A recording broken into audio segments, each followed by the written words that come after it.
introduction. Here we go.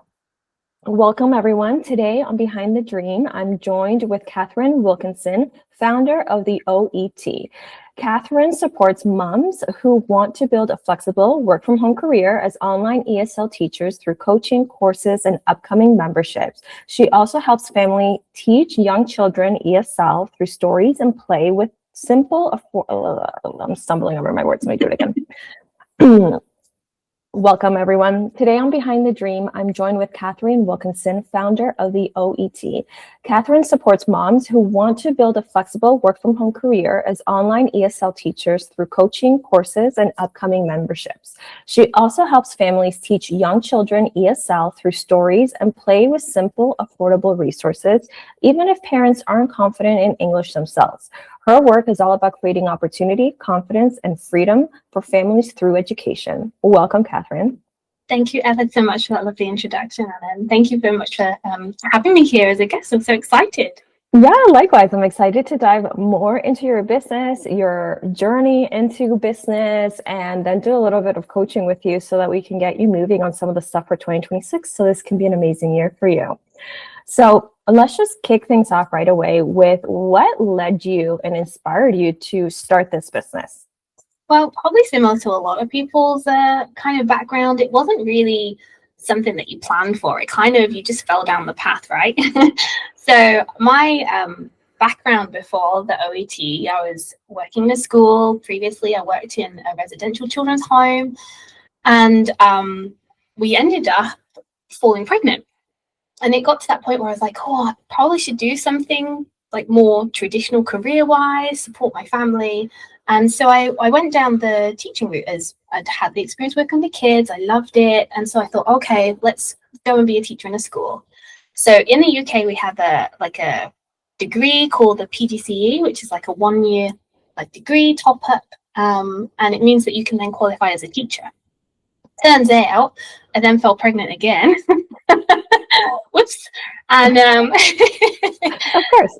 And yeah, as you do. And I finished my qualification, but I'd had my son straight after. So in the UK, if you're not familiar, the school year runs September to August.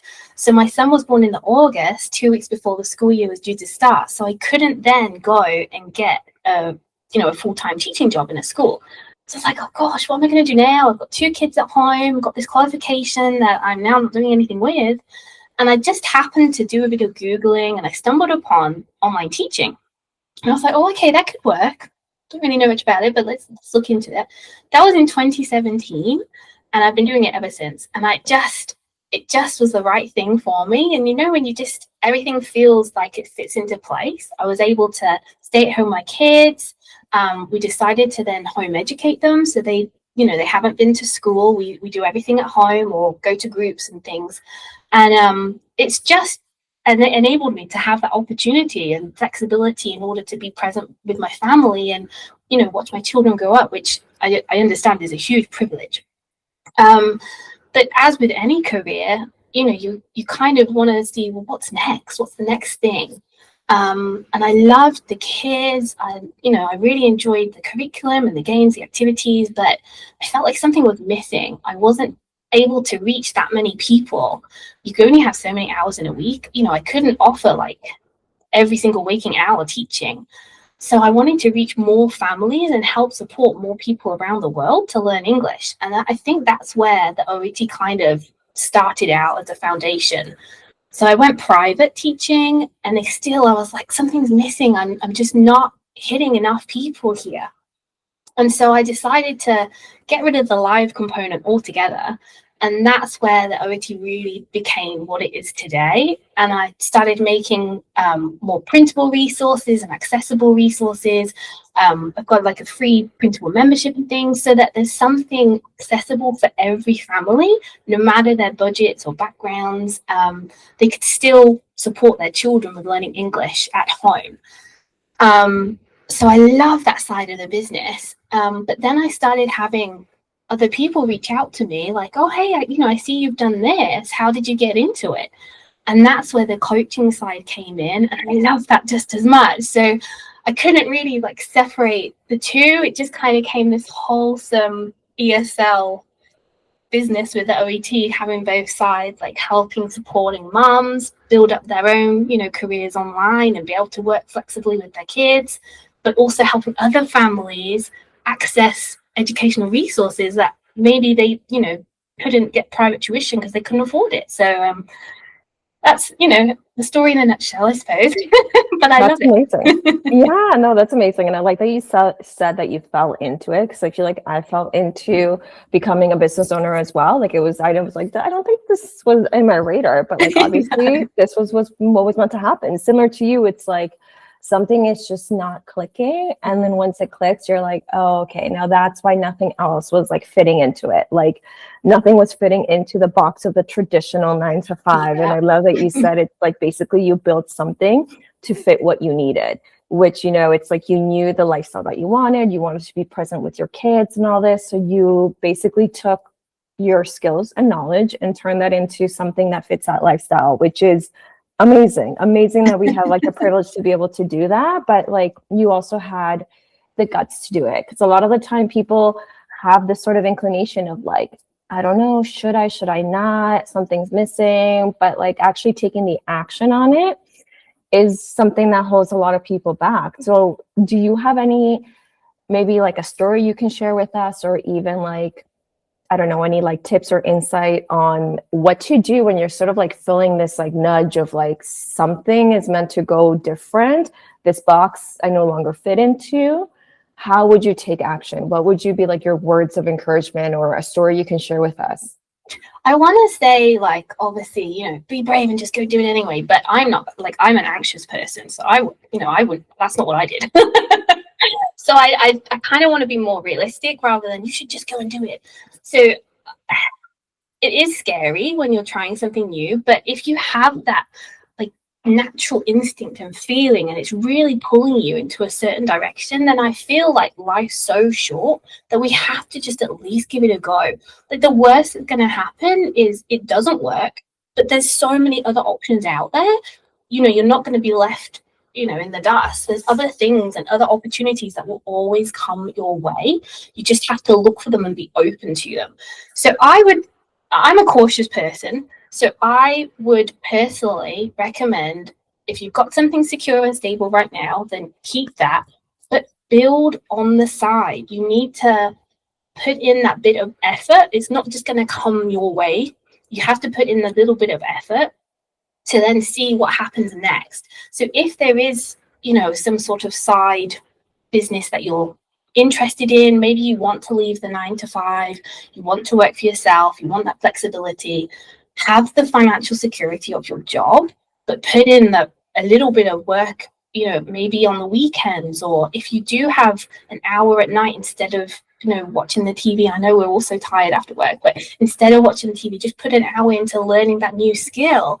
And over time, that's going to accumulate, and your skills are going to improve. You'll get that first client or that first sale, whatever it is that direction you're going in. And when you get that first one, it's like, oh my God, I can actually do this. And then it helps fuel the next sale and the next one, the next one. And then suddenly you'll find that, over 6 months, a year, however long it takes, you'll find that all of that effort means that you're able to leave behind what isn't serving you anymore, and you can put 100% of your time and energy into something that you love. So I suppose the advice is to build it safely.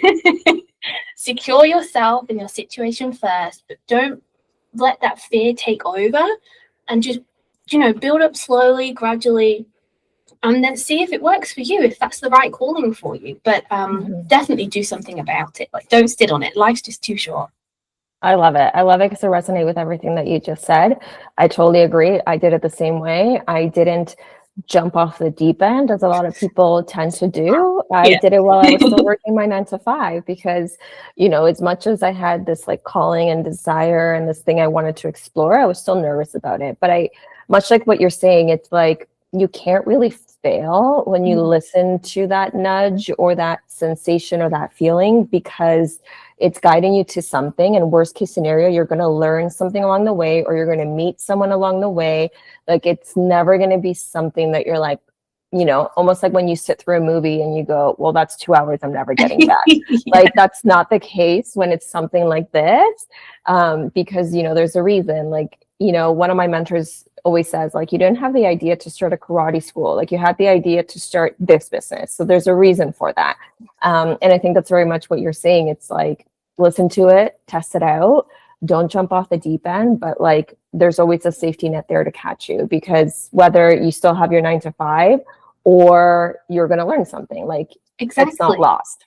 And a lot of the things that we do learn when we're, you know, building a business are transferable skills anyway. So if one business model, you're like, this isn't actually working out for me, you know, it's not quite what you thought it would be, it doesn't mean that all business models aren't going to work for you and that you are, you know, working for someone else. It just means that that particular business that you've chosen maybe wasn't quite what you thought it would be, but those skills can transfer to something else, and then you're starting that business at the level up than where you were in the, you know, with the first business.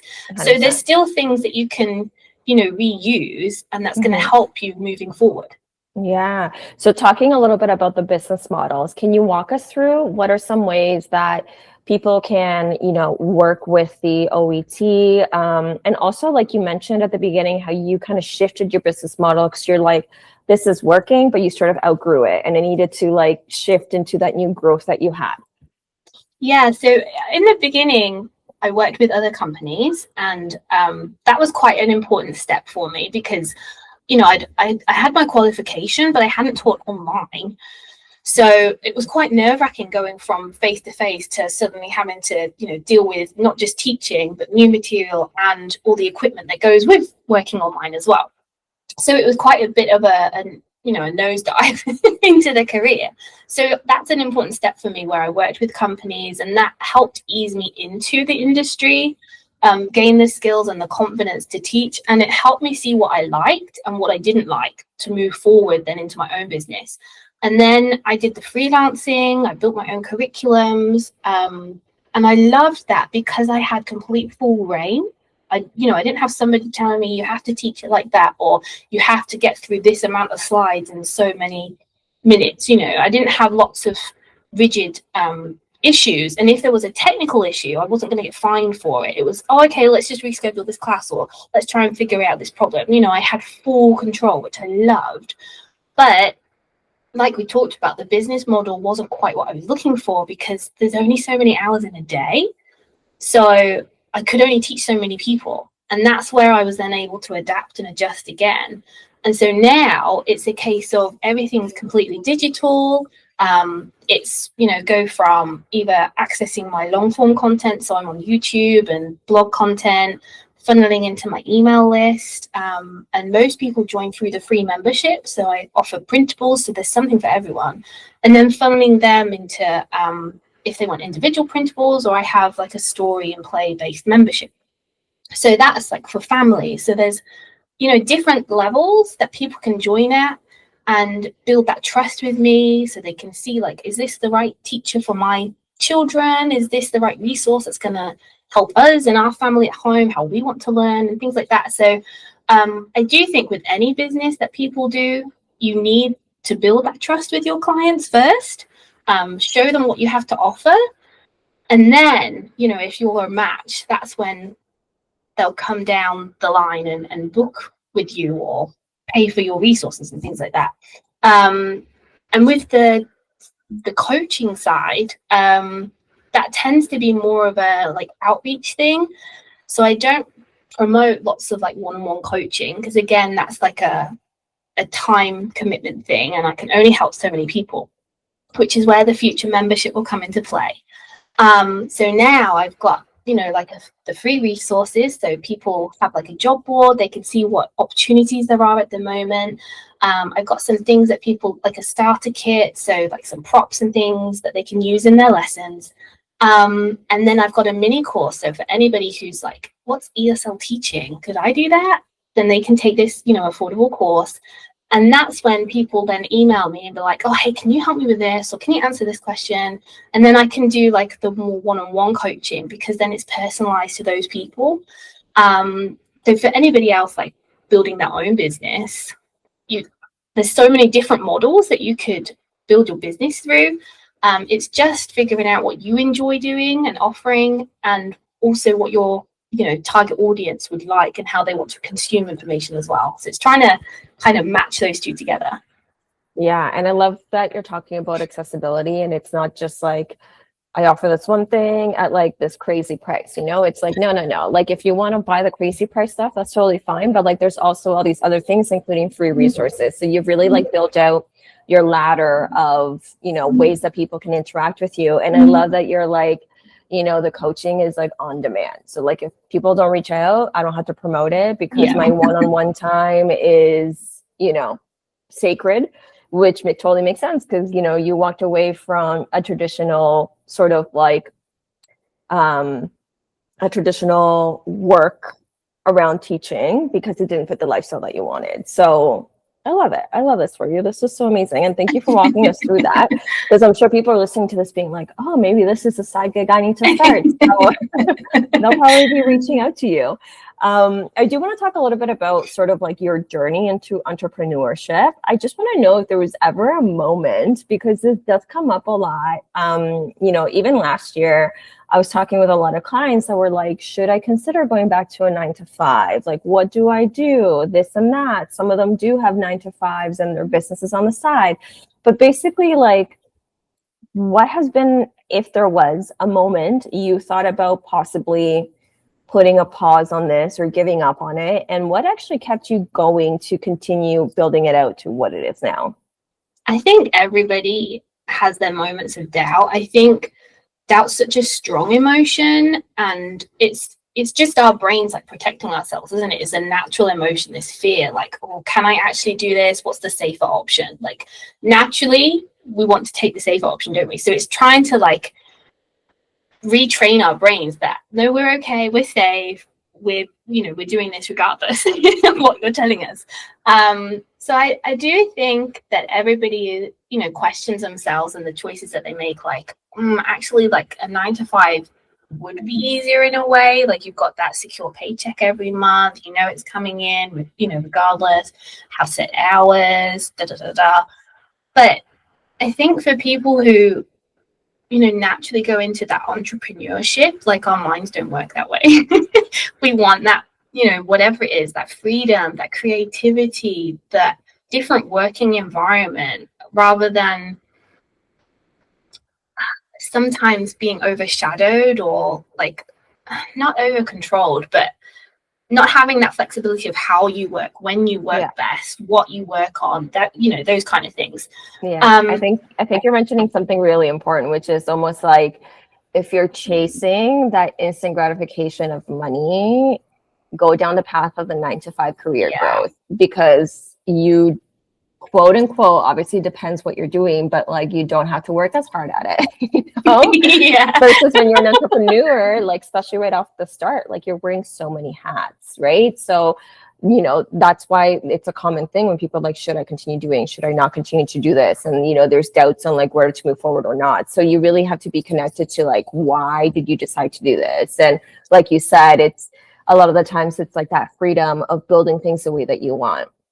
Yeah, definitely. And you touched on something really important then, your why. Like, I think that is the driving force. You have to know why you're doing this. Why are you putting time, effort, and a lot of the times our own money, to start a business, whether it's small or big startups, depending on what you're doing, you are investing time and money, a lot of time, into growing something that there isn't 100% guarantee rate at the end of it. Like, you don't know. The only thing that you can do is be consistent in your efforts. And by being consistent, that's like what I've seen with a lot of businesses is that, other people that I've followed and things in my time with online, work, is that the people who have been consistent over and over, they're the ones that are successful at the end of the day, because they haven't, dropped off. They haven't fluctuated in how much effort they put into growing their business. They haven't stopped because the money's not coming in the first 2 weeks that they're working on their business. It does take time, and it's not that we're not fearful. We definitely have that fear still, like, is this gonna work? Like, I hope this pays off. But because you love what you do and you have that big driving force like inside you of, I'm gonna make this work like regardless, this is working, then I think that's what helps motivate and keep you going.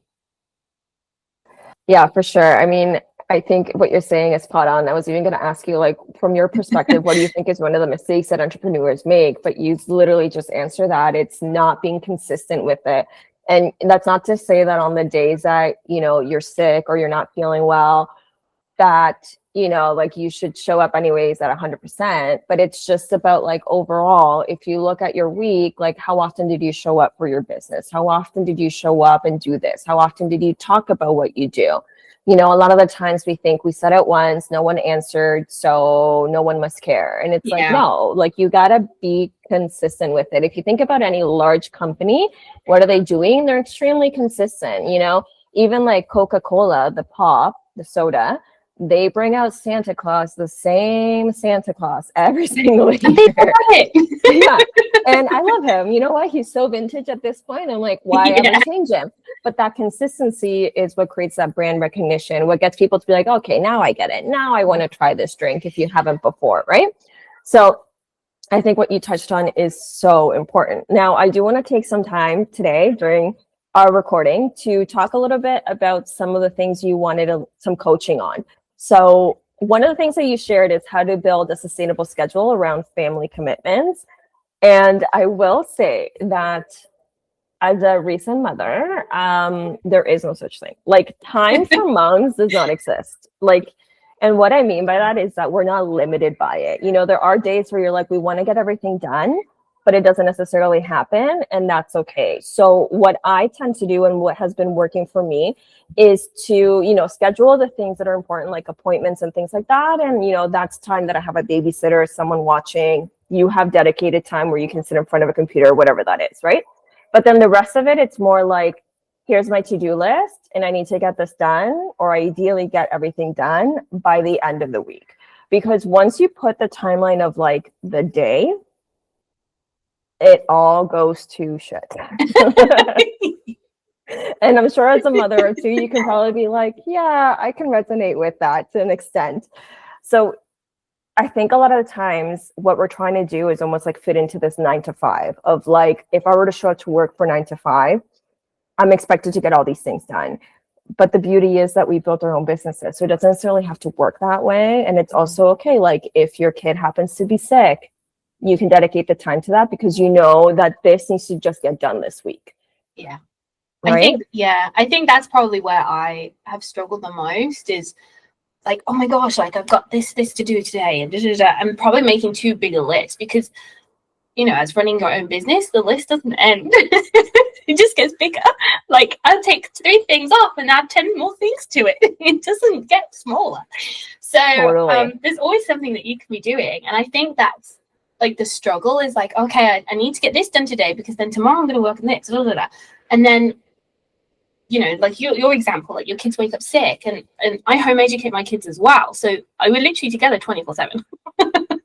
So there isn't that time out or there isn't those school hours that other people might get where I can say, okay, you know, I've got 4, 5, 6, whatever hours of the day to get XYZ done.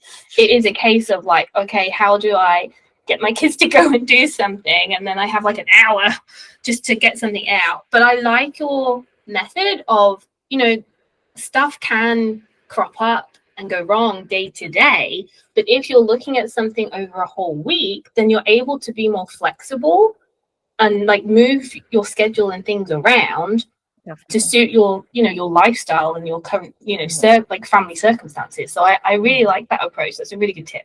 Yeah. And I would also say you touched on something as well. It's like I get 3 things done and I add 10 to the list. A lot of the times we feel like everything on our list has to get done ASAP. But if you were to give this to someone to work on it and they were to say, what's a priority? You would change your answer. Not like maybe like one thing on there is actually a priority and everything else is like would be nice to get done, you know?